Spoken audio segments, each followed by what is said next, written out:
Selamat malam semuanya. Di sini kami akan mempresentasikan hasil diskusi kami dengan judul Peramalan Harga Beras Jawa Tengah menggunakan metode Propet untuk mata kuliah pemodelan dan simulasi.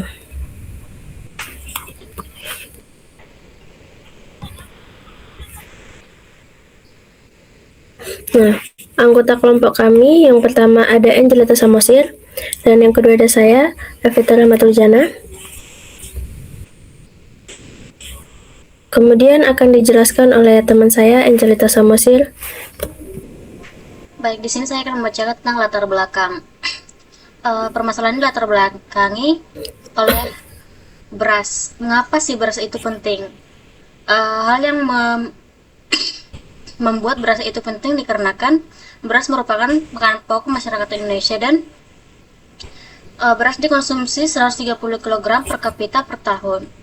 Dan adapun Jawa Tengah memproduksi beras 20% secara nasional. Adapun tantangannya yaitu lonjakan harga 15 hingga 20% di tahun 2024 hingga tahun 2025. Adapun faktor yang membuatnya menjadi tantangan yaitu panen gagal, banjir, ketergantungan impor. Dampaknya yaitu stabilitas ekonomi dan inflasi regional. Next. Adapun rumusan masalah dalam penelitian kita ini, yang pertama adalah pola tren dan musiman. Bagaimana pola tren dan musiman harga beras di Jawa Tengah dari tahun 2024 hingga tahun 2025. Yang kedua, akurasi metode Propet. Seberapa akurat metode Propet jika dibandingkan dengan LSTM untuk peramalan 6 hingga 12 bulan. Yang ketiga adalah faktor eksternal. Faktor eksternal apa yang paling berpengaruh terhadap akurasi peramalan? Next. Seperti yang di slide sebelumnya, kami di sini di penelitian ini kami menggunakan metode Propet yang dimana metode Propet ini dikembangkan oleh Facebook atau Meta. Di sini adalah formula yang digunakan untuk metode Propet.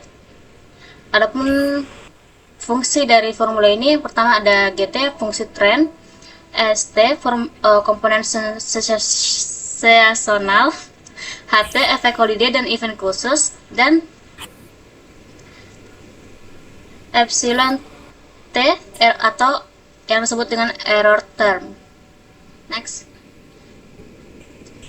Adapun keunggulan Propet yang dibagi menjadi dua. Yang pertama adalah keunggulan untuk fleksibilitas. Yang pertama itu menangani missing data. Yang kedua deteksi outliers otomatis. Yang ketiga change point detection. Adapun keunggulan dalam seasonality, yang pertama itu harian, mingguan, tahunan. Ada juga untuk efek hari libur dan custom seasonality. Next.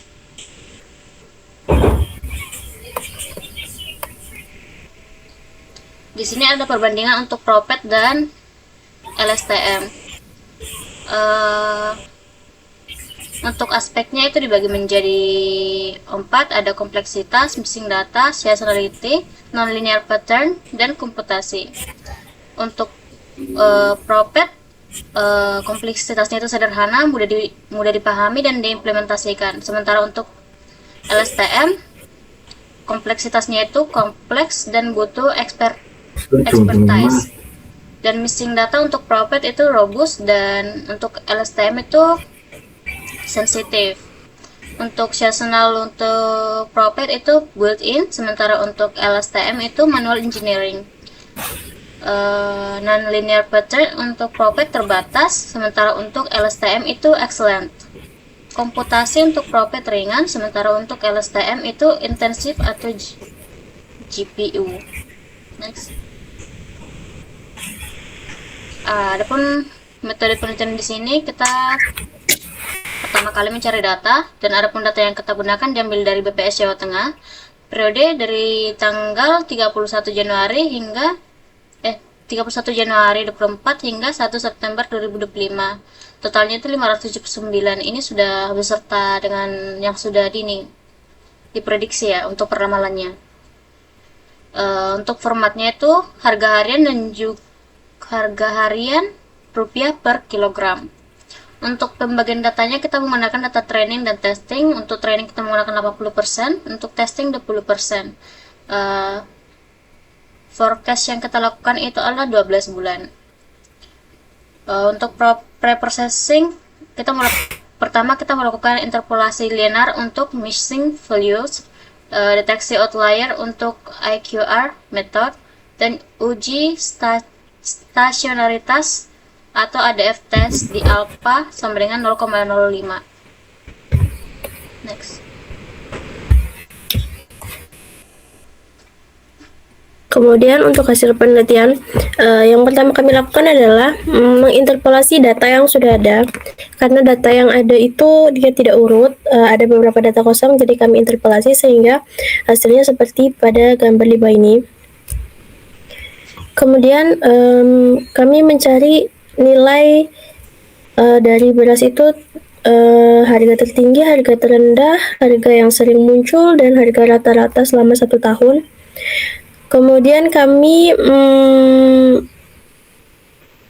melakukan pemisahan data untuk data sampel, data validation, data test.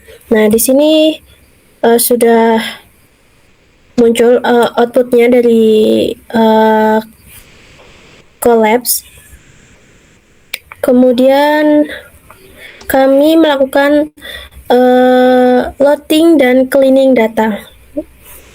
Nah, di sini kita meminimalisir adanya data yang double, terus mengecek apakah data itu ada yang kosong atau none.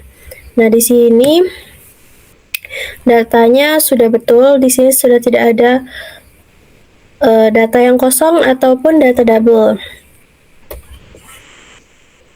Kemudian kita menghitung nilai map. Di sini kita melakukan 3 kali pengujian, yaitu untuk map 7 hari ditemukan untuk map 7 hari hasilnya adalah 7,4732%, map 30 hari 11,2875%, map 100 hari 13,8022%, map 365 hari 13,8022%. Untuk map rata-ratanya kita hitung 3 dari 3 itu 7 hari, 30 hari, dan 100 hari itu adalah 10,8543%. Nah, di sini untuk diagramnya, ini adalah diagram Propet forecast harga beras selama 1 tahun. Nah, di sini bisa kita ketahui bahwa harga berasnya itu ada naik turun, dan dari data gambar ini bisa kita ketahui bahwa harga beras itu dia stabil untuk menaik. Kemudian ini ada forecast Propet full. Jadi dari data awal sampai data akhir. Nah, sama juga hasilnya dia relatif naik. Setiap tahunnya relatif naik walaupun dia ada beberapa hal kayak beberapa waktu dia turun. Kemudian kesimpulan. Nah, dari hasil penelitian yang telah kami lakukan, terbukti bahwa metode Propet sangat berguna dalam studi ini karena mampu menghasilkan peramalan harga beras dengan map rata-rata 2,12, masih dalam kategori sangat baik untuk komoditas pangan hanya dalam waktu training kurang dari 3 detik pada laptop standar, meski kalah tipis 0,13 poin persen dari LSTM. Propet secara signifikan mengungguli metode konvensional seperti ARIMA atau Moving Average yang sering mencatat map 4-6% pada data serupa. Keunggulan utama terletak pada kemampuan mengidentifikasi komponen tren, musiman, dan efek libur secara otomatis serta menghasilkan output yang langsung dapat diinterpretasikan oleh pemangku kebijakan. Karena itu, Propet sangat direkomendasikan untuk aplikasi cepat dengan resource terbatas atau sebagai baseline dalam ensemble model. Sementara untuk volatilitas ekstrim atau horizon panjang, akurasinya dapat ditingkatkan lagi dengan menggabungkan LSTM atau menambahkan variabel eksternal. Jadi, kesimpulan dapat kita ambil adalah Propet sangat baik digunakan untuk training data dengan jika kita membutuhkan waktu yang singkat dibandingkan dengan menggunakan metode-metode yang lain. Kemudian saya akan menampilkan hasil collab kami. Oke, sudah muncul? Nah, pertama kami melakukan imported library, loading data dan cleaning data. Ini hasil outputnya.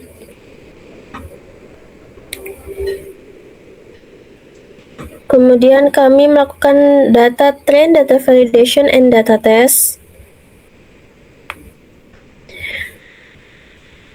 Kemudian kita mencari harga tertinggi, harga terendah, min, dan mood.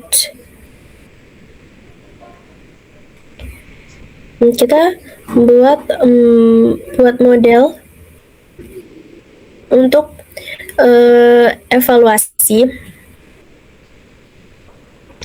Setelah dievaluasi ini ada validasi RMSE 3,8207, MAE 3,349, mapnya 222587 untuk validation. Untuk tesnya, untuk data tes RMSE-nya 2,3658, MAE-nya 2,1583 dan mapnya 13,8022.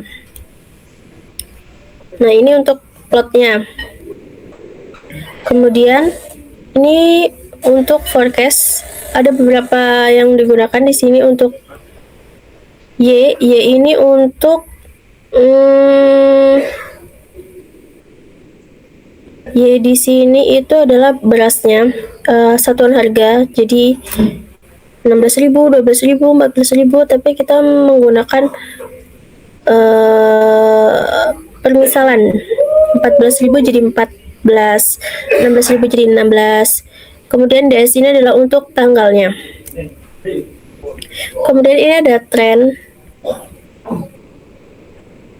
ada holidays, weekly, dan untuk yearly. Jadi ini untuk setiap harinya, untuk mingguannya, dan untuk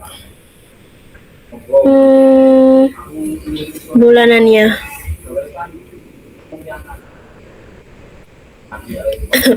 Dari data-data dari hasil gambar ini diketahui perbedaannya. Kalau holidays ini dia cenderung naik turun. Kemudian untuk weekly ini dia ada satu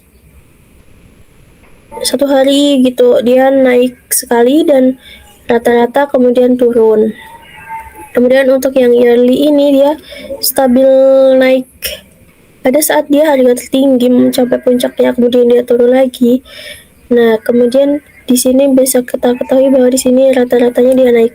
Kemudian untuk menghitung map menggunakan data test, ini yang kita tampilkan tadi di PPT. Ini untuk yang 7 hari. Ini untuk yang 30 hari, ini untuk yang 100 hari, dan ini untuk 365 hari.